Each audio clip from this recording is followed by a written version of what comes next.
Hey Browns fans, Nathan Zegura alongside Super Bowl champion Matt Wilhelm. The Browns back at it again, 0-4, going against the 2-2 New York Jets.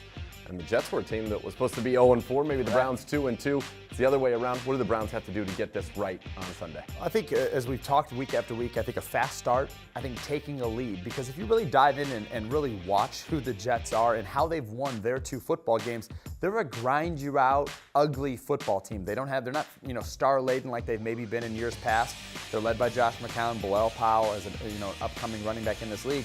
And they kind of bring their hard hats, which is what I thought the Cleveland Browns would be. Not winning with the splash play, but it was a couple big plays last week for the New York Jets that actually led them to victory. So I would say getting off to a fast start, taking a lead at some point in this football game, and then eliminating turnovers, regardless of where they are. As we know in years past with Josh McCown in a Browns uniform, he will throw it to you as well. So look for that to be a key defensively for us. And obviously the big news for the Browns, Myles Garrett back, and hopefully we'll get after Josh McCown, who enters this game having won back-to-back games for the first time since 2004. He's completing 70% of his passes as well, but he struggles when you can get pressure without blitzing. He's a veteran. He knows the blitzes. Sure. He knows where to go with the ball. Myles Garrett coming back should be huge. It is going to be huge, and I think in some cases, maybe through 4 weeks without Myles Garrett, Greg Williams had to manufacture some pass rush and maybe put us in some situations where we brought 5 blitzers and maybe 6 guys, even in some cases, putting those defensive backs on an island, and we've seen them get exposed.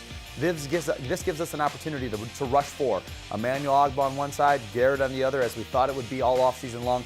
Them rushing, dropping 7 on the back end, and taking some of those things away of where Josh McCown wants to go with the football, as well as tightening some of those windows to make it more difficult to deliver that football. Well, it's the return of Myles Garrett. We've all been anxious to see him, and hopefully the return of the #1 pick will lead to win #1 for the Cleveland Browns. For all things related to the Browns in this game, please keep it tuned to clevelandbrowns.com and the Browns mobile app.